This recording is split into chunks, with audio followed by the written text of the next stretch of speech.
ভাটপাড়ায় ভোটের আগে ফের অশান্তি ছবি। উত্তর চব্বিশ পরগনার ভাটপাড়া জগদ্দল এলাকা কার্যত রণক্ষেত্রে পরিণত হয় তৃণমূল ও বিজেপির সমর্থকদের সংঘর্ষে।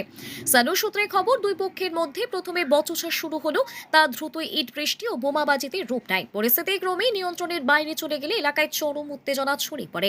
এই সংঘর্ষের মাঝেই গুলিবিদ্ধ হন এক সিআইএসএফ জওয়ান, নাম যোগেশ শর্মা। তিনি বিজেপির নেতা অর্জুনের পুত্র পবন সিং এর নিরাপত্তার দায়িত্বে ছিলেন বলে জানা গেছে।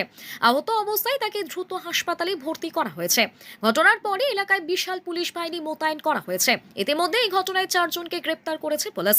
এলাকায় টান টান উত্তেজনা বিরাজ করছে, পরিস্থিতি নিয়ন্ত্রণে রাখতে চলছে টহলদারি। ভোটের আগে এই ধরনের সহিংসতা ঘিরে ফের প্রশ্ন উঠছে আইন শৃঙ্খলা পরিস্থিতি নিয়ে।